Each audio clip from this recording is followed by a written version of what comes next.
Welcome to Catshi Gaming. I'm Catshi1383, and this is my video covering Animal Crossing New Horizons 1 year later. Now, most people would ask why would I bother with a game that has been out for over a year at this point in time, and has already sold millions of copies. In my opinion, any review of the game, even a month later, would not convey the scope of the game. After all, it was intended to be played all year round and be open-ended. Also, the game has been updated multiple times with new content added, with more to be added later. I started playing Animal Crossing back on the GameCube, and I've played every Animal Crossing in the main series ever since. New Horizons, for the most part, shows an evolution for the series, while maintaining the core gameplay loop that Animal Crossing series is known for. You start out in the airport being greeted by Timmy and Tommy, and then proceed to make your avatar, and then choose one of four randomly generated islands to move to, and you depart for your deserted island. Well, sort of deserted. After arriving on the island, you're greeted by Tom Nook, a recurring character in the series, and he is also a bit shady. If you're new to Animal Crossing series, you'll find out what I mean by shady. He gives you a task of placing your tent and to collect materials to have a celebration for the founding of the island.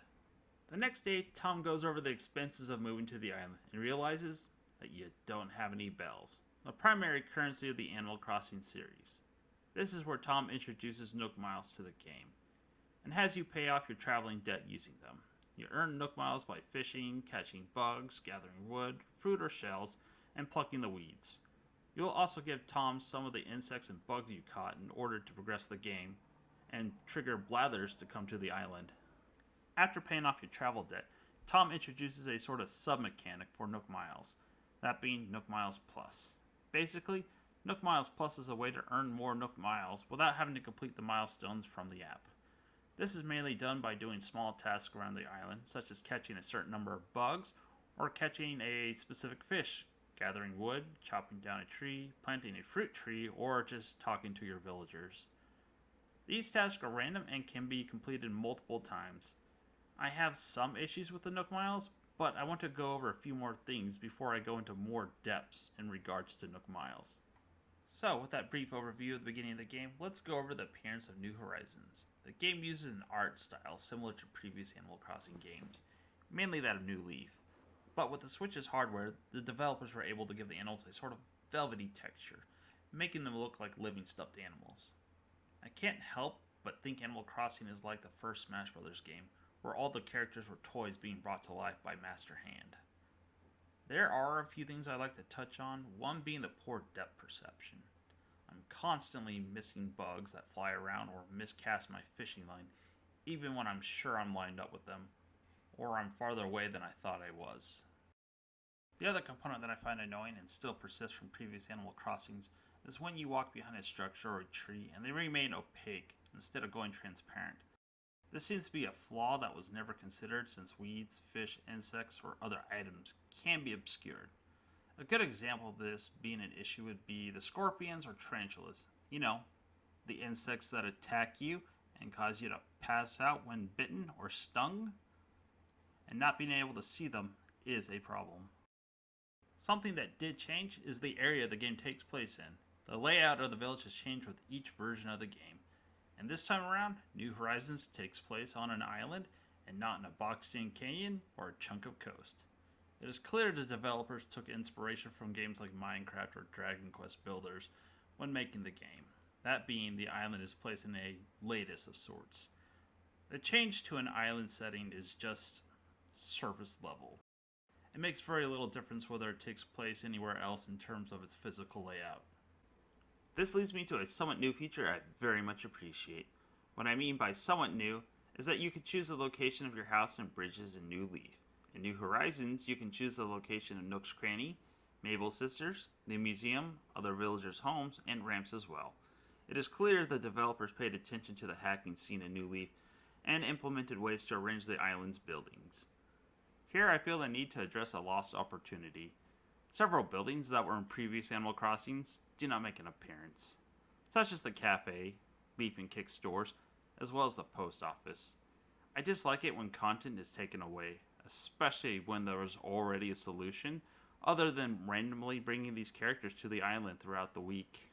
All the developers had to do is add a second story to existing buildings, or just add the building. The cafe could be located in the museum or above the residential services. The post office could be added to the airport and not have its functions relegated to other characters that were already in the game. Anyways, after playing for a week or two, depending on how much time you've committed to the game and the number of villagers you have brought to your island, Tom Nook will upgrade his tent to the resident services building, along with bringing Isabelle to the island. From here, Tom will give you a goal of getting a 3-star rating in order to get KK to come to your island. It was rather easy to get a 3-star rating, especially if you have a bunch of amiibos to help you reach the maximum number of villagers. All I had to do was plant some trees, flowers, add a few decorations, and I earned a 3-star rating. This causes KK to show up to your island every Saturday. After KK comes to your island, you unlock the Island Designer app, and this is where the game really starts. When using the app along with getting the permits from the shopping app, you can now raise the terrain to the 3rd tier, lower it to sea level, lay down paths, add rivers and ponds. The app, combined with the ability to move trees and break rocks, allows for a robust customization of your island's layout. The only downside is you cannot alter the beach or where rivers empty into the ocean.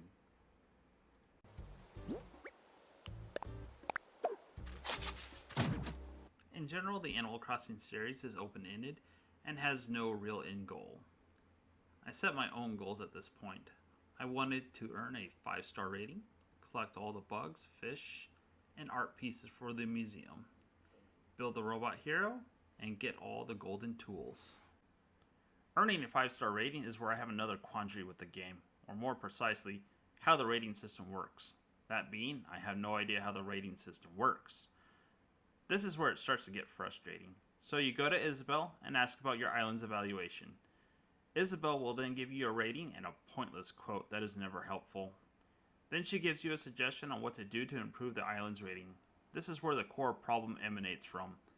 She gives you overly vague suggestions on what is needed to raise your island's rating. I did have one and only one specific instance of feedback at one point that did help me get my 5-star rating. But only one. Most of Isabelle's suggestions are overly broad, such as build fences or place decorations around the island, with no indication on what part of the island could use some TLC. So after countless conversations with Isabelle, and then adding a tree here or there, flowers, furniture, or anything that could be considered a decoration, it was a complete and total mess, overgrown with flowers to the point that insects could not spawn, and I only had a 4-star rating. Yet again, there was a solution from the very first Animal Crossing game. The village had a grid system, and when you went to the well, it would tell you what part of the village needed attention, and was specific about it, like planting a tree or planting flowers.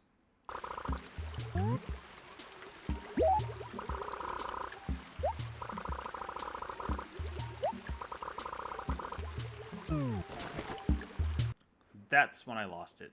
I ended up changing my island's layout and moving all the buildings, filling in ponds and digging new ones, changing the river's flow through the island, moving bridges and ramps, planting trees to make it easier to see insects, and taking the time to get rocks to spawn in the desired location using the dummy technique.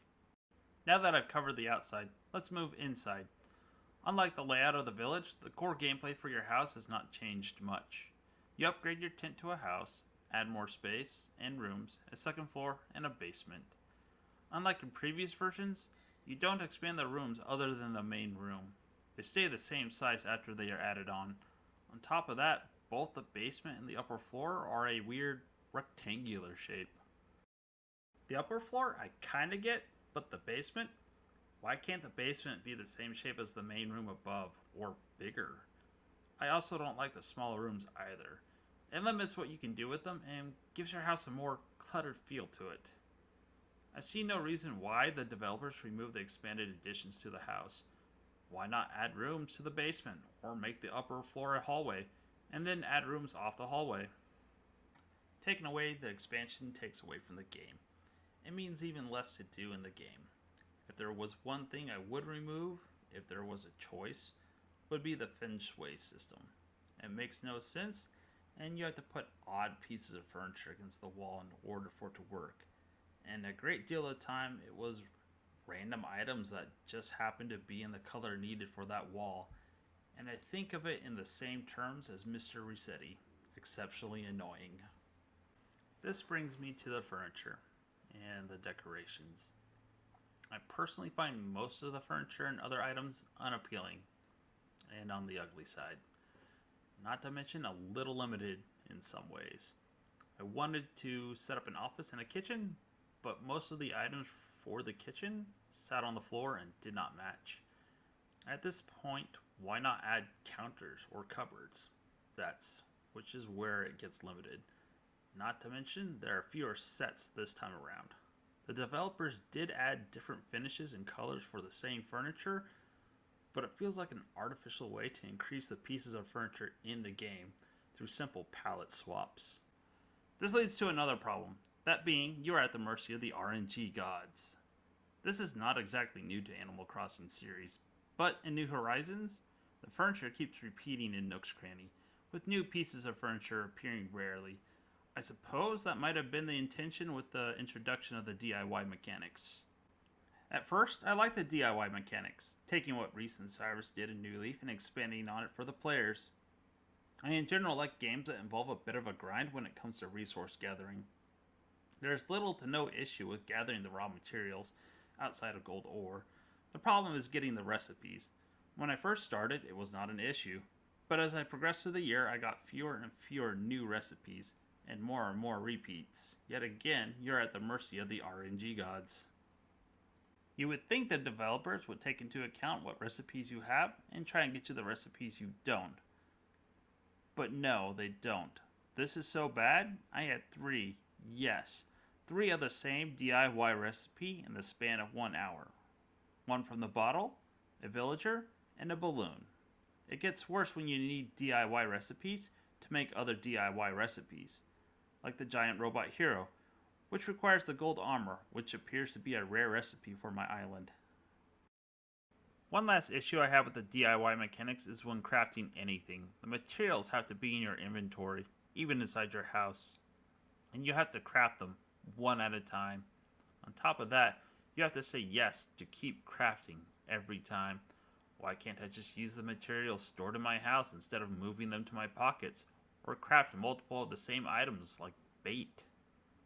Remember the Nook Miles that I mentioned earlier? Well, they become virtually useless after a point. For emphasis, I have over 200,000 Nook Miles. The only thing I used them for was to buy a handful of DIY recipes, pocket organization guides, permits that give you access to different parts of the Island Designer app, hairstyles, and some decorations for the island. And later, during the holidays, you can buy new expressions, makeup, and eye color, but that was it. Yes, you can buy Nook Miles tickets, but they're almost as pointless as the miles themselves. All the tickets do is take you to a small island where you can catch bugs, fish, or garbage, but at higher rates. And Nintendo nerfed the insect spawn rates, making it pointless since you can do all that on your island. If you're lucky, you'll get an island with bamboo, and supposedly there is a chance to get a new fruit other than your island's starting fruit. But for me, it never happened, which again is pointless since there's no shortage of people willing to help you get fruit you don't have online. So don't bother unless you don't have access to the internet.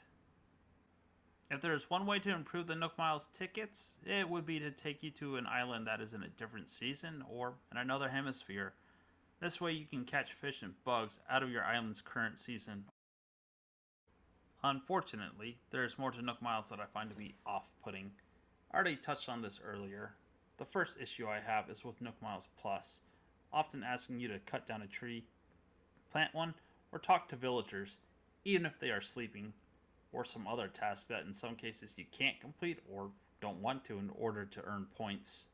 The Nook Miles you earn from the main app act as achievements of sorts for the game, and reward you with Nook Miles, which there's nothing wrong with that.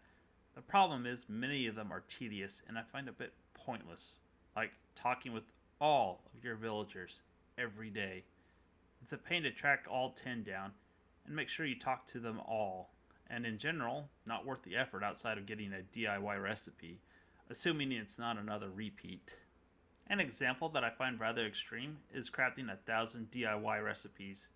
Yes, 1,000. and there's another level of completion after that. So far, they only award a few thousand miles even after completing the highest level. I've long since earned a 5-star rating and see no reason to put that much effort into the game. I'm not sure why they thought 1,000 of anything was reasonable, but I'm sure someone out there has done it or is working on it. It seems clear that Nintendo thought people would be playing New Horizons for a very long time. This is where they could have made an improvement to both the DIY recipes and the Nook Miles. By adding a way to spend the miles to obtain DIY recipes outside of the few they already had in the store, they could eliminate some of the frustration with the RNG that plagues the DIY recipes, and add a reason to obtain Nook Miles, other than to buy what was already in the shopping app. The rarer the recipe, the more Nook Miles it takes. Also, rotate through them, and not just have the same ones over and over. The one issue I can see with this is people grinding to get the miles needed to buy the recipes. Moving on from Nook Miles to one of my personal goals, obtaining all the golden tools. Golden tools are not new to Animal Crossing. Yes, in previous games, they were purely trophies in a way, but in New Leaf, there were perks to getting the golden tools. In New Horizons, they were made pointless, even more so. So how did they make them pointless? Well, New Leaf, the golden shovel allows you to plant money trees, and the slingshot shot 3 pallets. In every version, the golden axe never breaks. Except for the golden watering can, none of the tools are special other than being gold and more durable. Why would they not make the golden tools unbreakable? It seems the most obvious thing to do in a game with tools that break. Also, with the gold ore being hard to come by, they are not worth making. On a side note, the animation for the tools breaking sucks. Check out what happens in the first Animal Crossing when an axe breaks. That too should have made a return. Something I feel that needs to be addressed is the gameplay loop. Basing the core gameplay loop around a 24-hour, 365-day schedule in the first Animal Crossing was a novelty, but does not work as well as it did. The problem is there are events, fish, bugs, and characters that only visit at certain times of the day. There's too much to potentially miss, or I had to miss. Meteor showers being one. I know there are people out there that would just say, why don't you just time travel?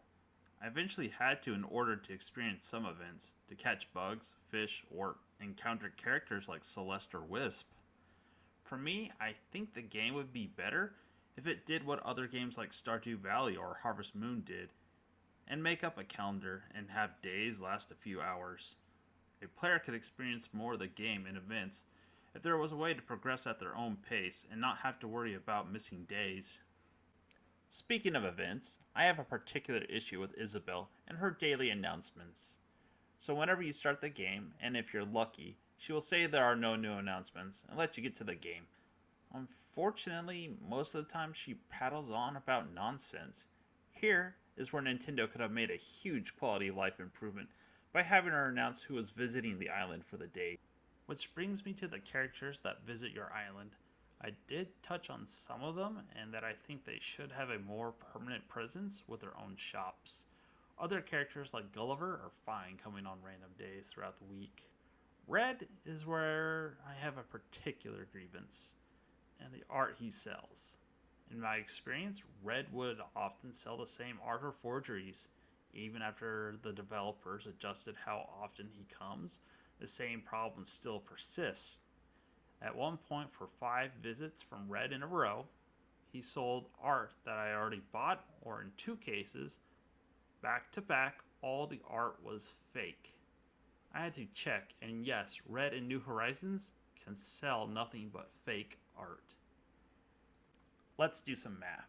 There are 30 pieces of art you can get. There are 52 weeks in a year. Red comes at best every 2 weeks.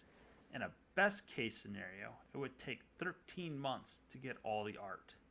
At this point, I will admit it did take a bit of manipulation to get all the art. I can tell you it would have taken over 2, almost 3 years to get all the pieces of art. I can only speak for myself, but I do not see myself playing New Horizons even a year after the game came out, let alone 3. Now, I will be honest and say part of me thinks Nintendo did all this on purpose to keep people playing instead of letting them blow through the content. There's one last conundrum I will cover. So the game was clearly not finished. Nintendo already delayed the game in order to avoid crunch, and that is a good thing, assuming they managed to avoid crunch. But the game, as it came in the case, has none of the holiday events, and even characters like Red. You can see Red was intended to be added later when you go into the museum, and the staircase leads to nowhere. And it was obvious that something was going to be added later. If you can't download any of the updates, you get a very empty game, and I would like to see a version with all the updates. There are a couple things I wish were in the game that I would have liked to go over, but left out. First are the Nintendo items themed after the various Nintendo franchises, and the Mario 35th anniversary items do not count, nor do the inferior patterns you can download. Second would be the lack of seeing what wallpaper and floors look like in the Nook shop. Not sure why that was taken out. Lastly, being able to only buy clothes one article at a time.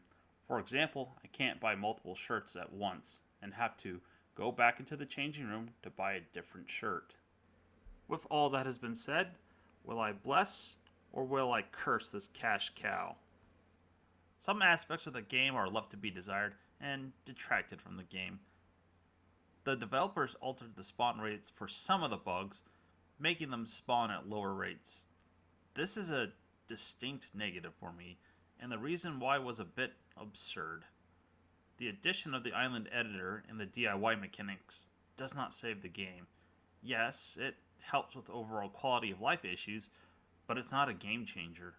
Also, with the reduction of room expansions, content, and features from previous versions not being included, it felt like a shiny but empty version of New Leaf. Most of you probably won't believe me when I say I enjoyed the game, regardless of what flaws or issues I have with it. Would I say that New Horizons is a good game? No, but it's not bad either. It will keep you entertained for a long time. The core gameplay is mostly intact. I did find myself enjoying the game regardless, and I would say that I liked it more than I disliked it. It did keep me coming back in order to obtain a DIY recipe, catch a fish or a bug, and to work on my island's rating. I unfortunately do not see myself playing it anymore unless there's a huge content patch, or maybe if Nintendo releases items for the Legend of Zelda 35th anniversary. So if you like a slow burn, this game is for you. It is impossible to not compare New Horizons to previous games. Yes, there are vast improvements over the first Animal Crossing, City Folk, and Wild World, and in some ways even New Leaf. But for me, New Leaf is the better game. With the main shopping strip, Nintendo-themed costumes, golden tools that actually do something, and a tropical island. With Nintendo discontinuing the 3DS, I would recommend getting it. Otherwise, New Horizons is still good, and if you have a Switch, it's a definite buy. Animal Crossing New Horizons is safe from my curse, but I can't give it my blessing either. If you made it this far into the video, thank you for watching. I hope to release more in the future and to improve the quality of my videos. I don't have a release schedule at this point, mainly due to some poor timing with my current job and possible schedule change. If I do stream, it will probably be on Saturdays at this point in time. I'm not sure if I will use Twitch or YouTube or both. I do have a Twitter account at CatSheGaming. I will leave a link below. Thank you again for watching. If you liked the video, leave a like and subscribe.